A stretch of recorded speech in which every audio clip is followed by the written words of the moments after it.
Bienvenue sur Boîte à Philo. Cette chaîne est spécialement conçue pour vous accompagner dans votre découverte de la philosophie. Notre mission est de rendre cette discipline fascinante accessible à tous les étudiants.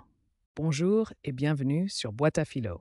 Aujourd'hui, nous allons explorer qui était Jean-Paul Sartre en 60 secondes. Jean-Paul Sartre, né en 1905 et décédé en 1980, était une figure intellectuelle majeure du XXe siècle. Sartre est un philosophe, romancier et dramaturge français. Il était également un activiste politique engagé dans les luttes sociales de son époque. Il est surtout connu comme une figure clé de l'existentialisme.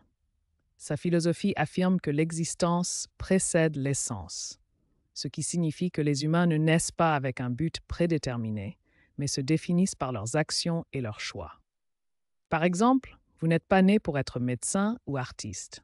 C'est en choisissant d'étudier la médecine que vous devenez médecin. Sartre nous a laissé des réflexions profondes sur la condition humaine. Une de ses citations célèbres dit que la vie commence de l'autre côté du désespoir. En 1964, Sartre a refusé le prix Nobel de littérature. Il estimait qu'un écrivain ne devait pas se laisser transformer en institution, préférant maintenir son indépendance intellectuelle. Pour résumer, Jean-Paul Sartre était un philosophe existentialiste majeur qui prônait la liberté et la responsabilité individuelle. Son engagement politique et son refus des honneurs officiels témoignent de sa cohérence intellectuelle. Explorons maintenant les concepts fondamentaux qui définissent la philosophie existentialiste de Jean-Paul Sartre. La philosophie de Sartre repose sur plusieurs concepts interconnectés qui forment le cœur de l'existentialisme français. Premier concept fondamental, la liberté radicale. Pour Sartre, l'homme est condamné à être libre. Cela signifie que nous n'avons pas de nature prédéterminée, nos choix nous définissent entièrement et chaque décision contribue à créer qui nous sommes. Deuxième concept, l'angoisse existentielle.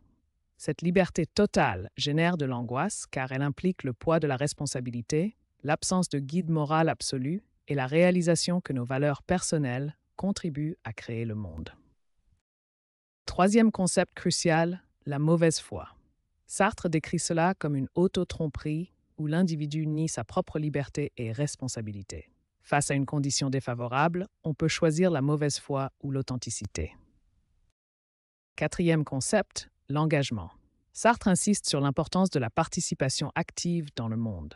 Cela implique de lutter contre l'injustice, d'assumer ses responsabilités sociales et de contribuer à créer un monde plus juste. Sartre a exprimé ses concepts philosophiques à travers ses œuvres littéraires. La nausée, publiée en 1938, explore l'absurdité de l'existence à travers le personnage de Roquentin. Les chemins de la liberté, une trilogie romanesque, examine les questions de liberté et de responsabilité dans le contexte de la Seconde Guerre mondiale. Au théâtre, Les Mouches et Huis clos illustrent les relations humaines complexes et les thèmes de la liberté, de la responsabilité et de la mauvaise foi. L'influence de Sartre perdure aujourd'hui. Ces concepts de liberté, de responsabilité et d'authenticité restent pertinents pour comprendre les défis de notre société moderne, les questions d'authenticité personnelle et notre responsabilité individuelle et collective.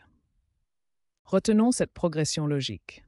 Notre liberté radicale implique une responsabilité totale qui nous mène vers l'authenticité et nous appelle à l'engagement dans le monde. J'espère que cette exploration philosophique vous a apporté de nouvelles perspectives et vous a enrichi intellectuellement. Si vous avez aimé cette vidéo, n'hésitez pas à cliquer sur le bouton j'aime, à vous abonner à la chaîne et à partager cette vidéo avec vos amis qui s'intéressent à la philosophie. N'oubliez pas d'activer la cloche de notification pour être informé dès qu'une nouvelle vidéo philosophique est publiée. Votre soutien est précieux et m'encourage vraiment à continuer à créer du contenu de qualité. La philosophie nous unit dans notre quête de compréhension du monde et de nous-mêmes. Ensemble, continuons à explorer les grandes questions de l'existence et à développer notre pensée critique. Merci encore et à bientôt pour de nouvelles aventures philosophiques.